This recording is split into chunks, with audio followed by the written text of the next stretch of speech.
ऐसा है जैसा कि अभी आप सुन रहे थे कल के प्रकरण में कि ज्योत निरंजन जिसे ब्रह्म कहा, और ब्रह्म से ऊपर परब्रह्म है। परब्रह्म से ऊपर की जो शक्ति है उसे पूर्ण ब्रह्म कहते हैं। ऊपर का तात्पर्य है सुपीरियर, शक्तिशाली। जैसे दादा और परदादा, पिता के एक पिता, फिर दादा और परदादा, इस प्रकार इनसे सुपीरियर जो शक्ति है वो पूर्ण ब्रह्म है। ब्रह्म और पार ब्रह्म से ब्रह्म तक का ज्ञान वेदों में मिला है, योगियों ने खोजा है, वेदों ने वर्णन किया है। उससे आगे का जो ज्ञान है परब्रह्म तक की वर्णन अवश्य है लेकिन जानकारी नहीं है, क्योंकि सहस्रार कमल तक ब्रह्म है, ब्रह्म से ऊपर पार ब्रह्म है। योगियों का कितना वर्णन नहीं पाता कि भी उन्होंने पार ब्रह्म को सहस्रार कमल में बताया, ब्रह्म को बताया। अब जब ब्रह्म और पार ब्रह्म दो अक्षर हैं तो दो उनके गुण भी होंगे, उनमें दो काम भी होंगे। जैसे मंत्री और प्रधानमंत्री, बहुत अंतर हो जाता है। अब कोई नौका ब्रह्म को ही परब्रह्म कहते हैं और परब्रह्म को ही पूर्ण ब्रह्म कहते हैं, ब्रह्म को ही पूर्ण ब्रह्म कहते हैं, ऐसा नहीं।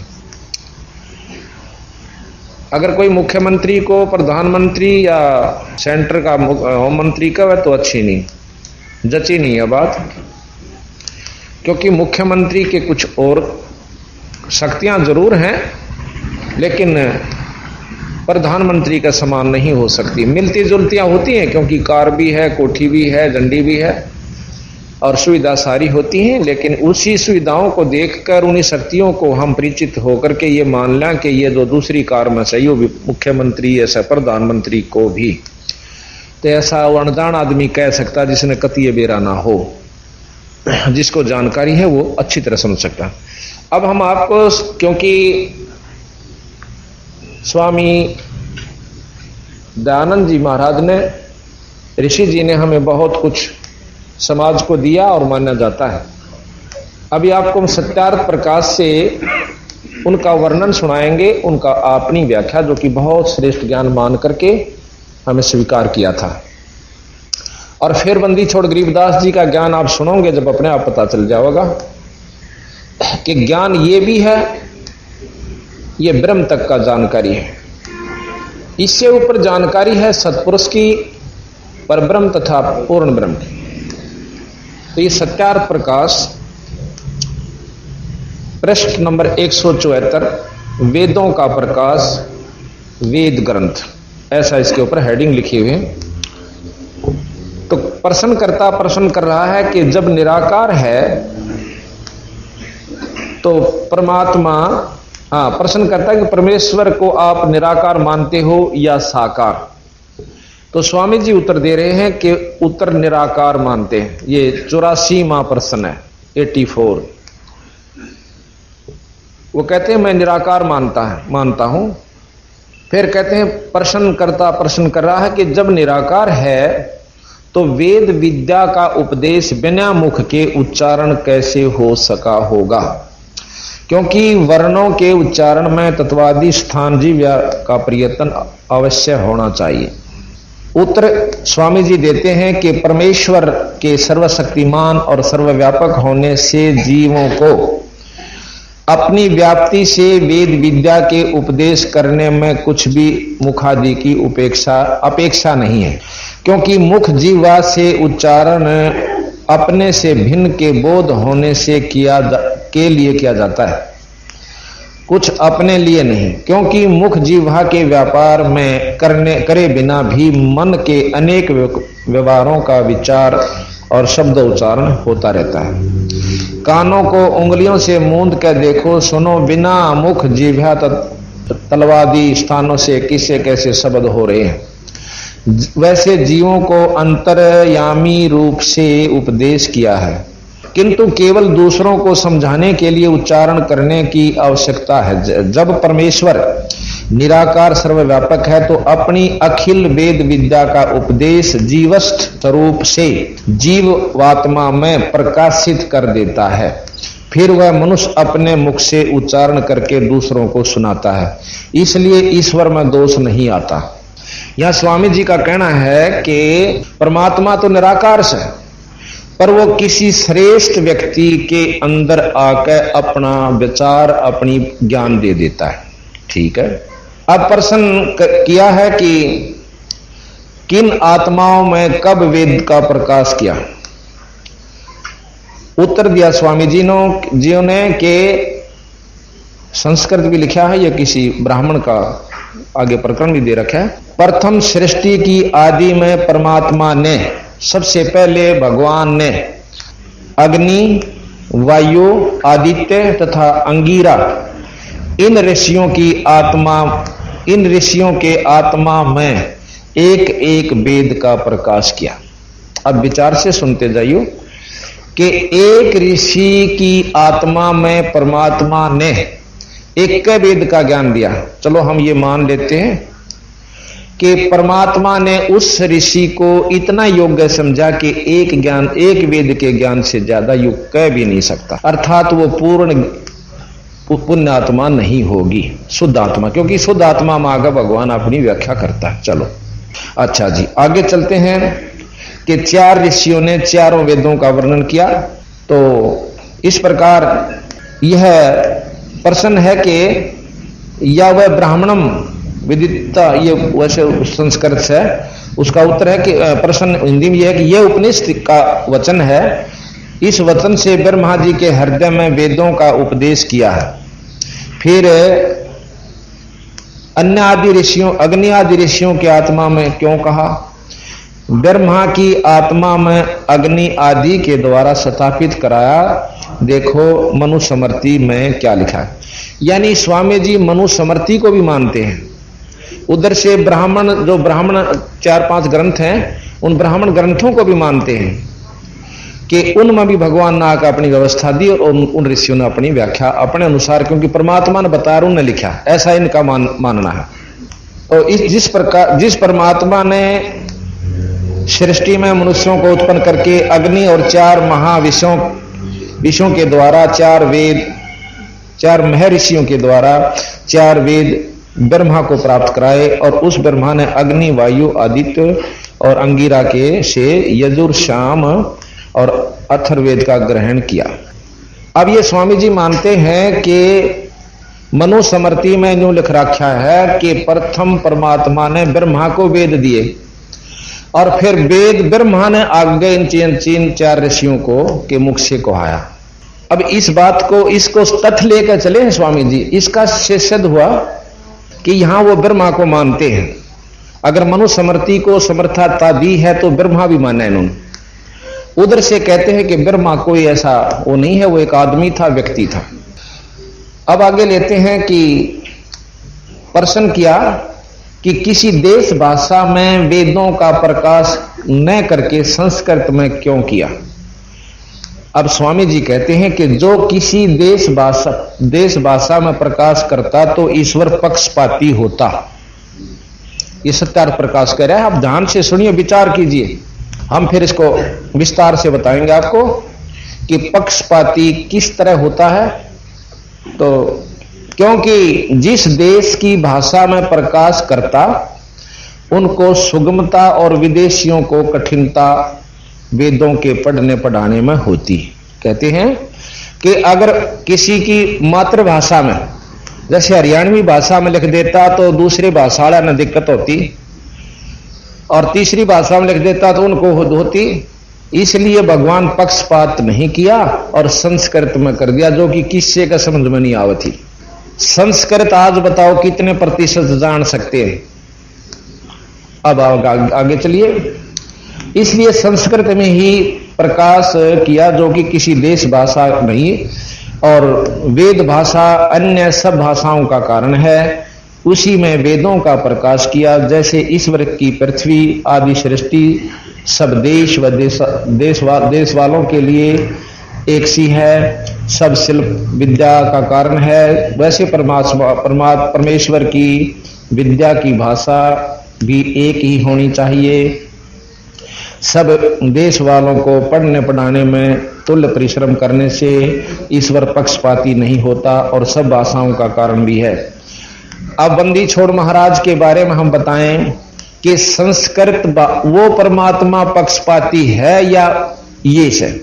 गरीबदास परमात्मा ने सब भाषाओं में अपने उन्हीं चारों वेदों को सरलार्थ किया, सरल किया और जो का तुम और सब शास्त्रों को बताया कति जाटू भाषा में, जिस भी देश की जैसी भाषा इस ग्रंथ साहिब में सभी देश और प्रदेश की सभी भाषाओं का मिश्रण है। उर्दू, फारसी, अरबी, तुर्कानी, हिंदी, कति मातृभाषा, वहां की भी मातृभाषा।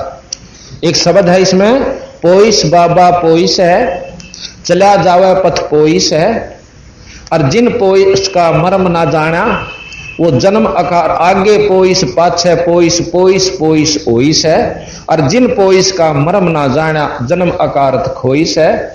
गरीबदास चल वहां जा छोड़ो जहां आवागमन नहीं होइस है। ये एक बिहार की भाषा है। एक बिहारी था कि वो कहने लगा जी पोइस रास्ते को कहते हैं, राह के सब पंथ कहते हैं, पंथ पंथ हो रहा है, रास्ता रास्ता हो रहा है। रास्ता असली वो से जो सत मार्गदर्शक आपको देवे। आगे पोइस पाछे पोइस और पोइस पोइस होइस है, यानी पीछे जो हमने जानकारी हुई वो भी रास्ता ज्ञान था, आगे जो अब दे रहे हम यो भी पोइस सबीरा। जहां तक वेद बता गए डट गए हम, वहां से आगे आपको बता रहे हैं यो भी रास है। और कहते हैं जिन पोइस का मर्म नहीं जाना वो जन्म अकारत खोइस है। गरीबदास वहां जा ले छोड़नो जहां आवागमन नहीं हुई से। स्वामी जी खुद मानते हैं कि जीव अमर नहीं हो सकता, कोई चार मुक्ति नहीं है, और जबकि अन्य विद्वान जितने भी आज तक किए हुए सब इन मुक्तियों को मानते हैं कि चार मुक्ति हमारे ऐसे ऐसे प्राप्त होती है। अब यहां देखिएगा कि बंदी छोड़ भगवान ने उनकी पोइस और चला जावे पग पोइस है, जो पाया चाला वो पग पोइस, यानी उस सरलार्थ भी और शब्दार्थ भी और साथ में उसका भावार्थ भी। और कहना कि चाहूं वो भी कह दिया। पोइस चला जावे पद पोइस है, जो पाए चाल कर जा रास्ता राई हो से, उस पोइस का यहां कोई नहीं जानता और वहां पत्थर नहीं जानते पग ने, तो दोनों को समझा दिया चला जावे पग पोइस है, पाया चाल है वो पोइस है। उस पोइस को हम भी समझ पाए कि पग पाया चाल पड़ा उसने राह का आकर रास्ता से, तो भगवान यू अच्छा जिसने गटमट करके चार आदमी आगे सीमित कर दी और उन्होंने अपने ढंग से गोट कर उस विद्या को गलत किया, किसी प्रकार भी प्रचार किया और आज दुनिया को नास्तिक बना दिया अपने स्वार्थवश। तो जब तक हमने बंदी छोड़ गरीबदास जी के शास्त्र का ज्ञान नहीं होगा, इतने हम भक्ति पकड़ नहीं सकते, रास्ता लग नहीं सकते। इन्होंने कभी किसी की क्रिटिसाइज नहीं करी। और ये जो ग्रंथ साहब सत्यार्थ प्रकाश है इसमें केवल क्रिटिसाइज 90% भरी हुई है। ये प्रश्नोत्तरी न्यारी है, आपको आगे दिखाएंगे कि उस पंथ में ये घटियापन से, उसमें ये घटियापन से, वो इतने गंदे हैं, वो ऐसे करते हैं। कबीर साहब के बारे में आपको जानकारी मैंने दी थी, ABC का भी ज्ञान मेरे ख्याल में ख्याल के बिल्कुल प्रमाणित है कि स्वामी जी ने नहीं था बंदी छोड़ के बारे में, और फिर भी लिख दिया कि वो तो एक तुच्छ बुद्धि जीवों का रास्ता से, और जो है ना उसके से नीच व्यक्ति इकट्ठे हो जाया करते, उन पर अपनी धाक जमांदा जाए पाछ लोगों ने उसको सिद्ध बना लिया। कोई नहीं, जैसा भी कोई लिखे अपने लिए लिखता है, अपनी बुद्धि अनुसार नहीं लिख सकता है, कोई ऐसी बात नहीं। अब आप जानकारी पूर्ण रूप से हो जाओगे जब आपको पता चल जाएगा कि बंदी छोड़ क्या चीज थी। तो यहां लिखा है, इसलिए एक ऋषि ने एक ही उसका बोध था, क्या नाम है, वेद का, अर्थात वो ऋषि भी पूर्ण नहीं था। और बंदी छोड़ने जब एक ने चारों वेद, 6 शास्त्र, 18 पुराण, 11 उपनिषद, महाभारत, गीता, एक अनपढ़ आदमी के लिए जिसको कति ज्ञान नहीं है उसके लिए ये सब ज्ञान, इसलिए इस तरह समझो कि कहीं कुछ हुआ ना हो। आप नवजात शिशु को 10 साल के बच्चे ने पकड़ो और उससे पूछो कि महाभारत कद हुई थी, वेद के बताओ से, वो नहीं बता सकता। वो कन्नो कहेगा कि उसे वेद किसे कहें से वेद। और ये 10 साल के बच्चे ने बंदी छोड़ कबीर शाह गरीबदास जी ने अपनी वो चारों वेद बताए, 18 पुराण, 11 उपनिषद, महाभारत, गीता, वो सब कुछ लिख दे और फिर अगला अपना भेद बता दिए। यहां तक बिल्कुल सही मिला दिया कि ये ठीक से भाई, अर्थात उस बच्चे ने जब वो पिछला ज्ञान था तो आगे जो लिख रहे हैं वो गलत नहीं हो सकता जब पिछला सही मिला है। तो इसके बाद हम आपको बताते हैं आगे बंदी छोड़ने। ईश्वर निराकार है, वह आकार में नहीं आता, ये 155 पेज पे है। और उधर से आपने यजुर्वेद के 5वें अध्याय के 32वें श्लोक में कल परसों हमने बताया था कि वो खुद मानते हैं, वेद मानते हैं। महर्षि जी तो चाहे ना भी मानते, परंतु वेदों का तो सरलार्थ उन्होंने जो का तुम किया कि वो ईश्वर, वो कबीर नाम का परमात्मा एक, और वो सर्वव्यापक है, जिससे सारी सृष्टि चेतन है, सबका आधार है। वो अपने सत धाम युक्त है। धाम स्थान को कहते हैं। जब भगवान का स्थान है, लोक है, तो वो आकार में भी है, अर्थात निराकार निरा नहीं है। यही कबीर साहब कहते हैं कि वो आकार में भी है। आकार किसे कहते हैं? जैसे हमने निर्गुण सरगुण निराकार शक्ति क्या होती है, जिस प्रकार प्रधानमंत्री अपने निवास स्थान पर या कार्यालय में या कहीं अपनी सरकारी दौरे पर होगा आकार रूप में, पर प्रधानमंत्री की निराकार शक्ति सत्ता, उसकी धाक हिंदुस्तान के कण कण में व्यापक है, कोने कोने में। उसी प्रकार मुख्यमंत्री की भी निराकार शक्ति अपने राज्य में के कण कण में व्यापक है। उससे नीचे आ जाइए, डिप्टी कमिश्नर, एसपी या और बड़े अधिकारी ले लीजिए, कोई भी किसी महकमे का है, उस बड़े अधिकारी की अपनी शक्ति भी उसके महकमे के हर कार्य क्षेत्र में सर्वव्यापक है। ये देवी देवता महाजन, दूसरे अफसर। तो इस प्रकार मतलब भाव, ये मतलब उदाहरणार्थ कह रहा हूं मैं, इनको देवी देवता ना समझो कि ये देवी देवता है, ये उदाहरण दे रहे कि इस प्रकार निराकार शक्ति है। तो इसी प्रकार निराकार रूप में निरंजन अपने लोक में है, जैसे आपको कल दिखाया था। इसका अलग से एक लोक भी है और आकार रूप में, और निराकार रूप में सर्वव्यापक है अपने 21 ब्रह्मांड में, जैसे मुख्यमंत्री अपने राज्य में पूर्ण रूप से व्यापक है। इससे ऊपर परब्रह्म है, अक्षर पुरुष का, जिसके नीचे पता नहीं कितने निरंजनांश, और वो भी जैसे मुख्यमंत्री के नीचे 10-12 जिले, कई बड़े राज्यों में 20-20, 25-25 भी हैं जिले आते हैं, डीसी आते हैं, आईएएस अफसर आते हैं, कमिश्नर आते हैं। और इनसे ऊपर मुख्यमंत्री प्रधानमंत्री है, जिसके नीचे कई मुख्यमंत्री उनके आ जाते हैं, यानी वो ज्यादा शक्तिशाली है। कबीर साहब ने जो का तो भेद दिया है, और महर्षि दयानंद जी तथा अन्य ऋषियों ने केवल ब्रह्म तक की जानकारी दी है। ये आप सत्कर मानिए। प्रश्न किया कि ईश्वर साकार है कि निराकार? उत्तर मिला निराकार, क्योंकि साकार होता तो व्यापक नहीं हो सकता। जब व्यापक है न होता तो सर्वादि गुणों भी ईश्वर के में न घट सकते, क्योंकि परिमित वस्तु में गुण कर्म स्वभाव की परिमित नहीं है, परिमित रहते हैं। वह शीतोषण अक्षुदा तृषा और रोग दोष छेदन भेदन से भी रहित नहीं हो सकता। ये सब जैसे राजा नौका को तो भूखा भी मर सका है, नौका ना भाई, जैसे ही भी इनका भाव ये है कि भगवान आकार में है तो उसका सारे दुख होंगे, ये गलत है। जब परमात्मा ही हो गया उस पर दुख किसे, चाहे आकार में है चाहे निराकार में। इब कोई नौका है कि राजा निराकार शक्ति नहीं हो सकती, ना आकार में नहीं रह सकता, क्योंकि वो भी आम आदमी की तरह दुखी होना पड़ेगा, उसने भूखा भी मरना पड़ेगा, मच्छर भी खाएंगे। ये कति नहीं हो सकता राजा में। राजा के पास वो सुविधा है, वो ठाठ करेगा और आकार में रहेगा। तो ये मतलब है सतगुरु कबीर साहब अनुसार, गरीबदास जी अनुसार कति मिथ्या भाषण है। ये भी नहीं कहेंगे कि मिथ्या है कि इनको जानकारी इतनी थी कि परमात्मा आकार में नहीं आ सकता। अब जंगल में रहने वाले जंगलियों को कदे जान कभी राजा नहीं देखा हो, और ना राजा के बारे में पता हो किसा होया करे, पर भय जरूर न हो, भयभीत हो जाते हैं। जैसे राजा के अनुचर जाकर उन्हें कूट छेत दें, गोलीता ही मार दें, उनको बदमाशी करते हो, तो उनको भय जरूर से कि कोई शक्ति सी है जो वहां से आकर हमने तंग कर जाती है, जैसे अवतार जाते हैं यहां से वहां से आते हैं। तो इस प्रकार हम कति अपरिचित हैं उस परमात्मा के बारे में जो कि आकार और निराकार में है। अगर हम केवल आकार में निराकार में मानते हैं तो ये सारे वेद फेल ना, सारे शास्त्र फेल। हमने और आकार में मानते हैं तो स्वामी जी फेल और ब्रह्म भी फेल, वेद भी फेल। हमने दोनों को लेकर चलना होगा और दोनों को लेकर कबीर साहब चले कि ये शास्त्र भी ठीक बताओ और ये भी ठीक बताओ। जैसे 5 अंधे थे, उनको किसी ने कहा कि भाई हाथी बहुत बड़ी जीव हो सा, बहुत नो कर दे सा, उसमें इतना नो खींच ले सा। नो बोला वो हाथी हमने भी दिखा दो। 5 अंधों को हाथी के पास जाकर छोड़ दिया।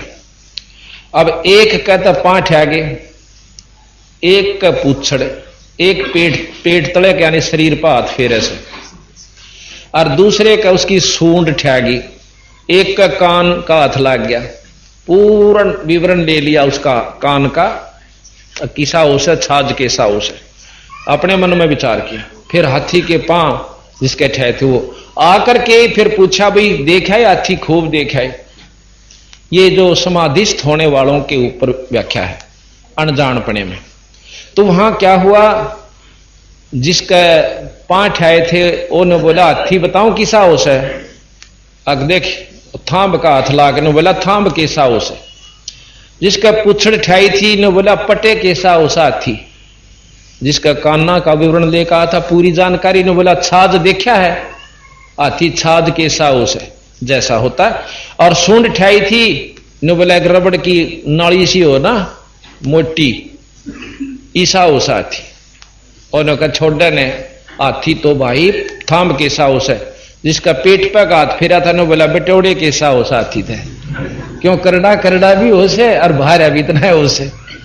तब 5 मुक्कम मुक्का घुसम घुसे। एक आ गया क्यों लड़ो सो? नो बोला इसने बेरा न ब्यारी अर्जों का हाथी छाज कैसा हो, हाथी तो ईसा मोटा हो से थाम कैसा।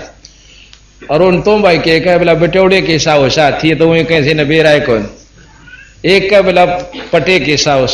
तो वो नो बोला जिसको पूर्ण जानकारी है बीरा ये उसके अंग है, इन सबको मिलाकर हाथी बने। अब कोई तो विष्णु भगवान मान रहा, कोई शंकर जी ने, कोई ब्रह्मा जी ने, कोई हनुमान जी ने, कोई गणेश ने, कोई माता ने, और कोई क्या नाम ब्रह्म तक ही सीमित हो गए बंदी छोड़ के हैं कि ये उस पूर्ण ब्रह्म के अंश है, ये पूर्ण परमात्मा नहीं है।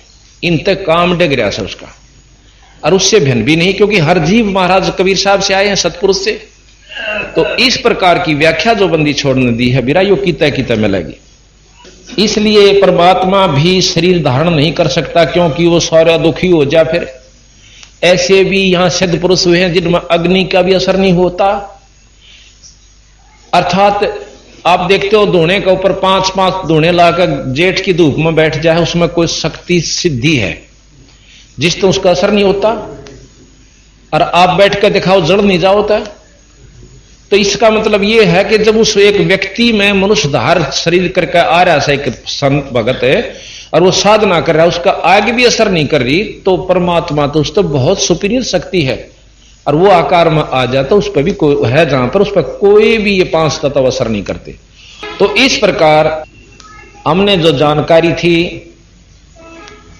वो यही थी। अच्छा, दूसरी तरफ लिखते हैं वेदों में, आपको बता दिखाऊंगा कि महाराज कबीर साहब तथा अन्य शास्त्र और कबीर साहब भी उसको मान्यता देते हैं कि एक इंद्र नाम का भगवान से देवता है जो इंद्रलोक में रहता है। जैसे चीफ इंजीनियर हुआ करे और वो पानी का सारा प्रबंध यानी पानी बरसाना बादल करना ये सब उसके अंडर आते हैं। लेकिन और सारे ठाठ करता उसके इतनी उर्वशी है ऐसा लिख रखा है, वो नो नाचता है ऐसे रहता है ऐसे ठाठ है उसके तरह, कितनी को सुंदर सुंदर औरतें हैं वहां नाचती रहती हैं, ऐस करता है। तो वेदों में लिखा है कि वो ऐश्वर्यवान भगवान से। अब बताओ यही खंड हो जाता है स्वामी जी का वर्णन कि उस पर फिर तो जाकर वो आकार में है तो उसका वो सारे गुण सुख और दुख उसको सेध देंगे। अब जब वो ऐश्वर्यवान है तो गुण सहित हुआ, जब ऐस का भोग रहा है वो परमात्मा, तो उसमें जब उसमें सुख हो रहा है तो दुख भी होगा। इन्हीं का अपना ही विचार खंड हो जाता है कि जब ऐश्वर्यवान भगवान लिखा है उन्होंने इंद्र को, कि इंद्र जो वेदों वर्णन है इंद्र का भी, ब्रह्मा जी का भी, विष्णु जी का भी, शंकर जी का भी है, पर उनको इन्होंने अलग अलग अपने दिमाग के अनुसार उनको उपाधि दे दी, ऐसा सतगुरु महाराज ने बताया। तो अब हम आपको बताते हैं, सतगुरु कबीर गरीबदास जी के पास एक बार 9 योगी आगे थे, जैसे हमने आपको वर्णन दे चुके हैं। उन्हें 9 ने भंडारा महाराज से भोजन मांगा, सूखा सीधा, गरीबदास जियों से छुड़ानी में। और जब उन्होंने भोजन तैयार कर लिया तो 10 थालियां में, पात्रों में परोस दिया। 9 योगी 10 में बंदी छोड़ गरीबदास जी छुड़ानी वाले जमींदार जाट कहो, वैसे संत जाति नहीं मानते, लेकिन या फीत जो लाग रही है ना, न्यू बतानी पड़ा है। कदे को न्यू सोचे विद्वान और संस्कृत विज, संस्कृत के ज्ञाता विद्वान ही ईश्वर प्राप्ति कर सकते हैं, या कति भूल से भाई। इस चौंध को तोड़ने के लिए हम जाति जो संसारिक है बतानी पड़ रही है। जैसे रविदास जियों को बताया कि वो चमार जाति में थे, इसलिए कि उन्होंने 700 ब्राह्मणों को भी नतमस्तक कर दिया, अर्थात विद्वानों की विद्वता की आवश्यकता नहीं, आत्म कल्याण के लिए। तो सभी जब 10 थालियां में खाना परोस दिया गया और महाराज गरीबदास जियों को भी उन्हें विनय करके बिठा लिया कि आप भी भोजन पा लो। सतगुरु महाराज कहे थे आप भोजन पाओ, हम तो यहीं रहते हैं, फिर बाद में खा लेंगे। नहीं, आपने जरूर खाना होगा। सतगुरु महाराज बैठ जाते हैं। 9 योगी बैठ गए, 10 योगेश्वर जो कि आकाश से उड़ कर आते हैं, और महाराज जी भी बैठ के खड़ा होकर एक ने शंख बजा दिया। 33 करोड़ देवता आकाश मार्ग से आकर के साधु रूप में वहां सारी छुड़ानी की जमीन पर खत्म हो जाते हैं। बहुत दूर तक ग्रीष्म ऋतु थी, पहले जमीन खाली पड़ी रहा करती थी। और कहने लगा वो योगी कि इन सबको भोजन करवा दो। बंदी छोड़ने अपनी शक्ति से उन सबको अपनी थाली पर चादर डाल के और सबको भोजन, वहीं से ऑटोमेटिक अपने आप थालियां चलती हैं, सबको भोजन करवा दिया। इस शक्ति को देखकर वो 9 योगी कहने लगे, हे महाराज, हमने नहीं मालूम था कि आपकी स्तुति सुनी थी, आपकी महिमा सुनी थी, पर न्यों नहीं पता था कि आप सच्चे इतने महान सो। फिर बंदी छोड़ने बोले कि तुम न्यों सोचते हो कि मैंने वेद के बारे में ज्ञान नहीं है, अब मैं आपको वेद के बारे में ज्ञान देता हूं। महाराज जी कहते हैं कि वेद जहां तक ज्ञान देते हैं हम उसको सत्य मान रहे हैं। गरीबदास जी महाराज कहते हैं असत्य नहीं माना हमने, लेकिन उस वेद के ज्ञान से काम नहीं चलता, जीव जन्म मरण तक बंध खत्म नहीं होता, ऐसा सतगुरु महाराज का कथन है। अब आप सुनिएगा। एक समय 9 योगेश्वर बार बार कह रहे थे कि वेदों में ऐसे लिखा है, वेदों में यह साधना लिखी है। कभी कहते थे वेदों में यह क्रिया लिखी है, ब्रह्मरंध्र खोलने की। यह वेद किसे कहते हैं, कृपा बताने का कष्ट करें। यानी प्रश्न किया सतगुरु महाराज से गरीबदास जी, तो बंदी छोड़ उत्तर देते हैं। तो ये मतलब एक प्रश्न उत्तर चल रहे हैं। ऐसे ही एक रमलू नाम का भगत, गुरु भगत था, गुरु भगत से प्रश्न करता है, बंदी छोड़ के शिष्ट है। तो वो उत्तर दे रहा है कि बंदी छोड़ ने मेरे सामने के वर्णन किया। भाई रमलो, जब 9 योगेश्वरों ने वेद ज्ञान को श्रेष्ठ बताना चाहा, तब महाराज ने चारों वेदों के सारे मंत्रों की गिनती कर बताई तथा कही कि 5वां वेद मुक्ति का है, जिसे सूक्ष्म वेद कहते हैं। उसका आप महापुरुषों को पता नहीं। इन चारों वेदों ने जो इस 5 तत्व के शरीर पुतले को सुरक्षित रखने व कुछ साधन करने, कुछ समय के लिए बैकुंठ की झलक लेकर फिर 84 के चक्कर काटने के तरीके का वर्णन कर रखा। महाराज जी ने बताया कि हे योगेश्वरों, आपको यह भ्रम होगा कि गरीबदास जी को वेदों का अर्थ या ज्ञान नहीं, जानकारी नहीं है। तो कहने लगे अब सुनो, वेद का अर्थ ज्ञान यानी ज्ञान भी बोलना से इसने, इब ज्ञान कह लो चाहे ज्ञान कह लो, बात अपनी भाषा समझाता हो उसे कि ज्ञान की फिर परिभाषा की है, ज्ञान किसे कहें। वेद का अर्थ ज्ञान होता है। 4 वेद हैं, चारों में अलग अलग ज्ञान है। वेद की उत्पत्ति का भी कई महापुरुषों को भ्रम है कि कोई कहता है कि 4 ऋषि परमात्माओं ने सर्वप्रथम पैदा किए। अब ये देखो ना, वो 4 ऋषि भी तो भगवान ने पैदा किए होंगे। इन चारों से ने समाधिस्थ होकर वेद ज्ञान लिखा, प्रत्येक ने एक एक वेद की रचना की। यहां एक संशय उत्पन्न होता है कि वे ऋषि ज्ञान संपन्न नहीं थे, क्योंकि एक ऋषि को एक ही वेद का ज्ञान था, दूसरे का नहीं।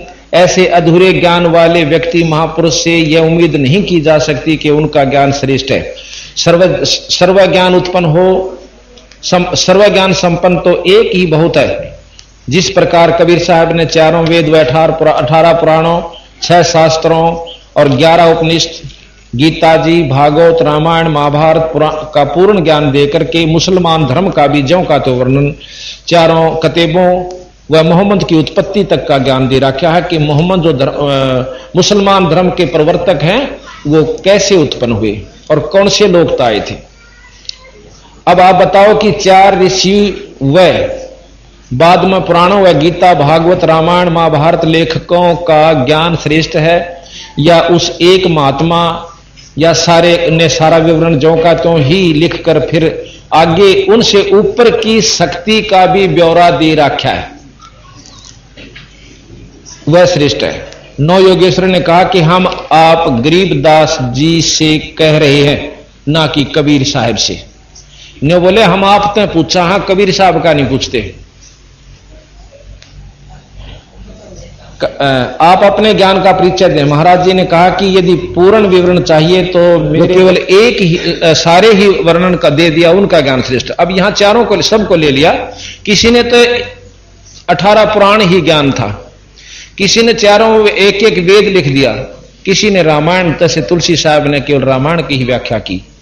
तो महाराज के उन सबको मिलाकर अकेले बंदी छोड़ कबीर साहब व गरीबदास जी में वह शक्ति है, इन सबको मिला और उनसे ज्यादा है, क्योंकि उन आगे का भी ज्ञान दिया। सारा विवरण ज्यों का त्यों ही लिखवाकर और फिर आगे का उनसे ऊपर की शक्ति का ब्यौरा दे रखा है, वह श्रेष्ठ है। अर्थात बंदी छोड़ महाराज को महाराज श्रेष्ठ सिद्ध कर रहे हैं और है भी। 9 योगेश्वरों ने कहा कि हम आप यानी गरीबदास जी से कह रहे हैं, ना कि कबीर साहब से। यहां वार्ता चल रही है। हमने ये वाणी लिख रखी है, सतगुरु तेरी वाणी अमृत किताब, उसमें प्रश्न उत्तरी चला रखी है। उसमें तो यहां कबीर साहब, गरीबदास जी और योगेश्वर आपस में बात कर रहे हैं। तो गरीबदास जी ने अपने आप को छुपा के और अपने पूज्य गुरुवर पूर्ण ब्रह्म कबीर साहब की महिमा सुनाई उन ऋषियों को। तो वह नो कहने लगे कि ये तो चलो ठीक है, कबीर साहब ने तो कुछ भी किया, आप में क्या जानकारी है, आपको क्या ज्ञान से।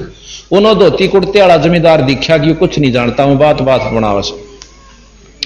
तो आपको क्या जानकर, हम आपसे पूछ रहे हैं, कबीर साहब से नहीं। आप अपने ज्ञान का परिचय दें। महाराज जी ने कहा कि यदि पूर्ण विवरण चाहिए तो हम मेरे द्वारा लिखवाया गया ग्रंथ तुम्हारे चारों वेदों को मिलाकर भी ज्यादा मंत्रों वाला है। वेदों का विवरण सुनो। 4 वेद हैं, ऋग्वेद, यजुर्वेद, सामवेद, अथर्ववेद। ये चारों वेद बताए। ऋग्वेद में क्या है, इसमें स्तुतियां हैं, भौतिक ज्ञान, निरंजन ज्योत स्वरूप तक का है। इसमें 10 मंडल, 8 अष्टक और 64 अध्याय, 85 अनुवाक और 1028 सूक्त हैं और 1024 वर्ग, 1024 वर्ग, 10,552 मंत्र और 2,53,792 शब्द और 209 देवता और 354 ऋषि यानी इसमें पात्र बना रखे। ये ऋग्वेद का वर्णन है। अब इसके कुल मंत्र जो हैं, अपने जो मंत्र हैं इसमें वेद मंत्र इसमें लिखा है 10,552। अच्छा, यजुर्वेद में लिखा है कर्म कांड है, यज्ञ का वेद है, इसमें 40 अध्याय और 1975 मंत्र हैं, 90,525 शब्द हैं। कर्मों व यज्ञों का विस्तार पूर्वक वर्णन है। अब साम वेद है, उपासना साधना का वेद है, ज्योत स्वरूपी निरंजन तक है, इसमें 27 अध्याय हैं, 87 श्याम, 1875 मंत्र। श्याम के 2 भाग हैं, पूर्वार्चिक उत्तरार्चिक। आगे अथर्ववेद, इसमें साधना से प्राप्त उपलब्धियों का वर्णन है, जिस प्रकार साधक को पता चल जाता है कि उसकी साधना किस स्थान पर है, क्या स्थिति में है। इसमें 20 कांड, 25 प्रापाठक, अनुवाक, 760 सूत्र सूक्त और 731 वर्ग व 5,977 मंत्र हैं। यहां लिखा है कि 21 ऋग्वेद की, 101 यजुर्वेद की, 1000 सामवेद की और 9 अथर्ववेद की, कुल चारों वेदों की 1131 शाखाएं हैं। चारों वेदों के कुल 20,379 मंत्र हैं। चारों वेदों के मिलाकर के कुल 20,379 मंत्र हैं। अब सुनो मेरा गरीबदास का ज्ञान। मैं निअक्षर हूं, मैंने ग्रंथ लिखवाया है जिसमें 24,000 मंत्र हैं। जो 5वां वेद है हम संत हरदम पढ़ते हैं, वह सूक्ष्म वेद है। चारों वेदों को पढ़ने वाला कभी भी जमदूतों से के जपेटों से नहीं बच सकता। गरीबदास जी की वाणी माता है, गरीब जो नर चारों वेद कथनते, देखे जम की जाली, यानी काल के ही जाल में रह गई। भैरो न रक्षा ना कीनी, ना खेत्र पाल रखवाली। गरीब ज्ञान दान ब्रह्मा दिया, सकल सृष्टि माही, और सोम डूम मांगत फिर जिन कुछ दीना नाही। अब सतगुरु महाराज कहते हैं, गरीब चारों युग में हम पुकारे, कूक कया हम हेल रे, भाई हीरे माणिक मोती बरसे, यो जग चुगता ढेल रे। कि हम जो रास्ता मार्ग दर्शन कर रहे हैं वो सत्य है, और जो तुमने आज तक सुना वो मतलब ब्रह्म तक की स्थिति का ही आपको ज्ञान हो। इस प्रकार वो चारों योगी महायोगेश्वर, जो 9 योगेश्वर थे, सतगुरु महाराज के चरण छूकर चले गए कि आपकी महिमा अपरंपार है। अब थोड़ा सा हम वाणी आपको पढ़कर सुनावांगे ताकि आपको ज्ञान हो कि बंदी छोड़ का ज्ञान कितना श्रेष्ठ है। उसके बाद आपको 24 सिद्धि के बारे में जानकारी देंगे कि बंदी छोड़ गरीबदास जी ने अपने ग्रंथ साहब में 24 सिद्धियां का ज्यों का तो वर्णन कर रखा है कि उनसे की उपलब्धि हो से।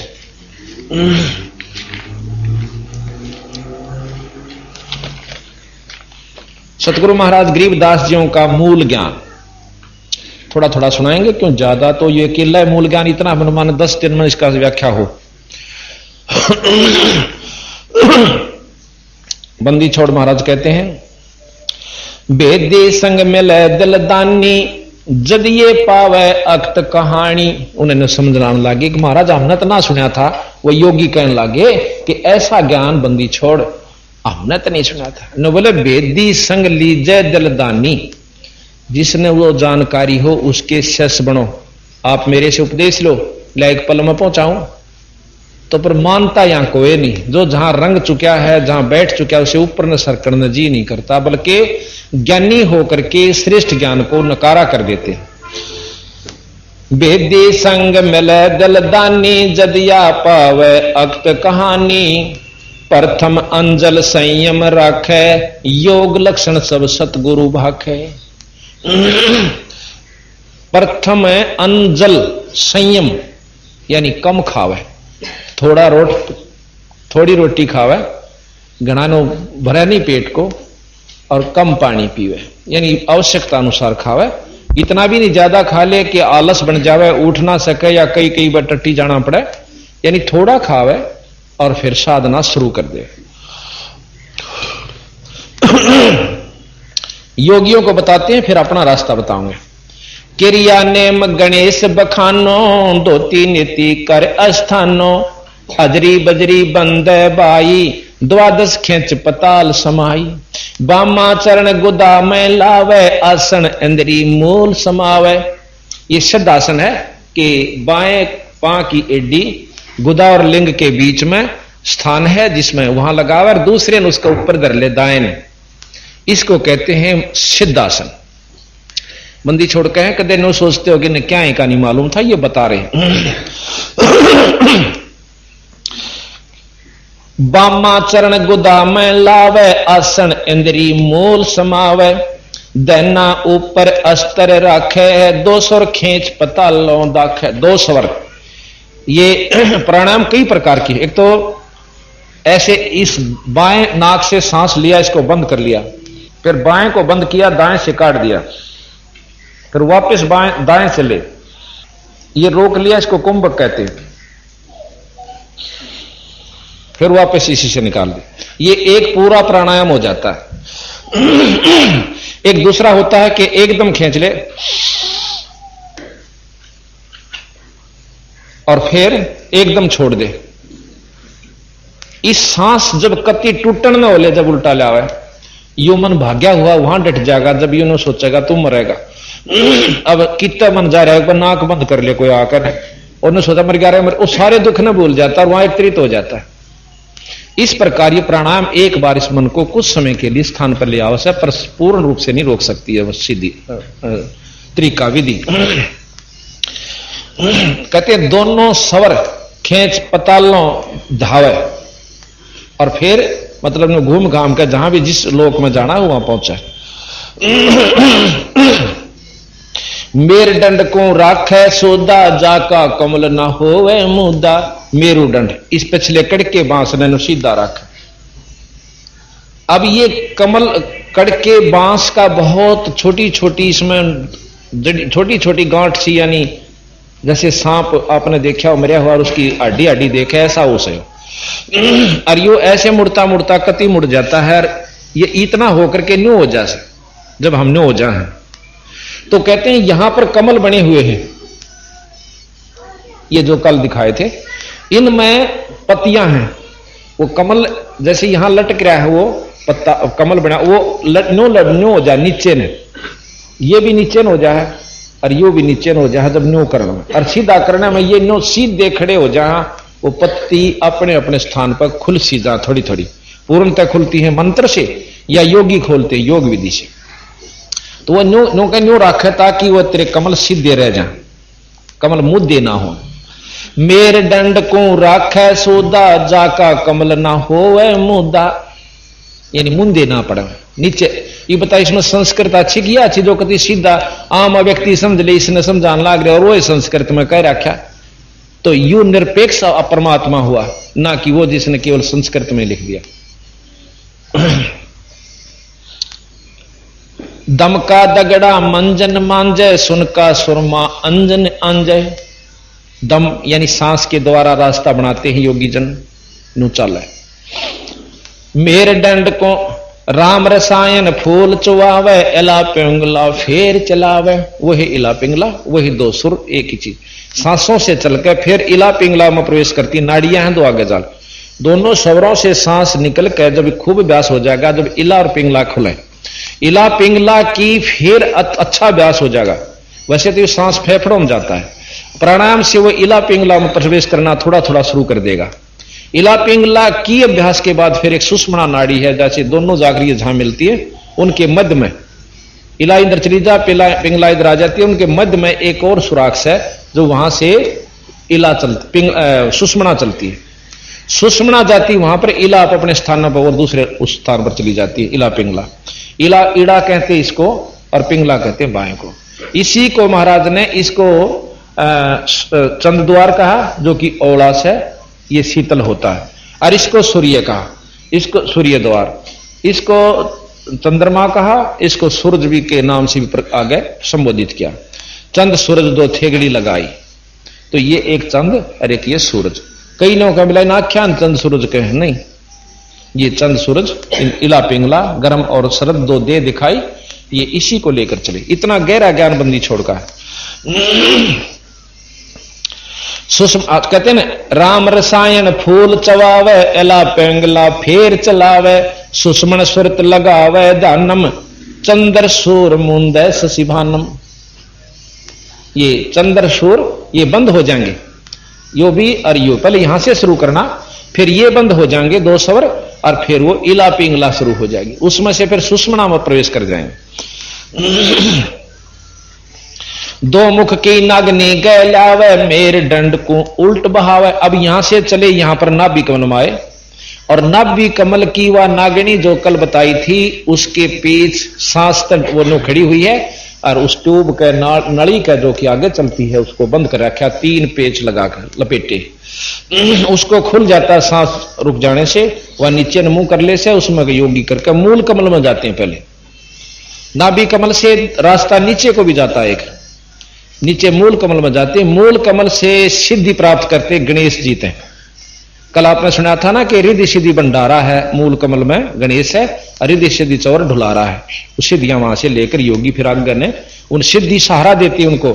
एक सिद्धि आकाश से उड़ जाई, ये आपको बीच में थोड़ा सा वर्णन सिद्धियां का भी कर देता हूं। हमने तो एक सिद्धि देख ली किसी महात्मा के पास, और उसने कहेंगे तो बोलो ये तो बहुत चाड़ा है, महात्मा के इसे शिवारंभ या योगी तय बंदी छोड़, फिर आगे आपको नारी नारी वर्णन देकर बतावांगे कि वो योगी कहां पहुंचे जो इससे शरीर उड़ जाया करते थे, और फिर कहां जाएंगे अगला वर्णन दे रखे। शब्द महल में सिद्ध 24 हंस बिछोड़े बिस्वे 20, एक सिद्धि सुरदेव मिलावे, एक सिद्धि मन वृत्ति बतावे। एक सिद्धि सुर के हैं देवता, सुर देव एक ही हो गया, सुर को होचे देवता को अपने इष्ट के पास ले जाती है। जो जिसका उपासक, जैसे विष्णु उपासक भी योग विधि कर रहा है, तो उसकी एक सिद्धि है जो सुरदेव मिलावा, उसके उस देव के पास वह सिद्धि ले जाकर छोड़ देगी। ये 8 सिद्धि द्वारा कुल बंदी छोड़ने 24 सिद्धियां बता रखी है। एक सिद्धि सुरदेव मिलावे, एक सिद्धि मन वृत्ति बतावे। एक सिद्धि ऐसी होती है,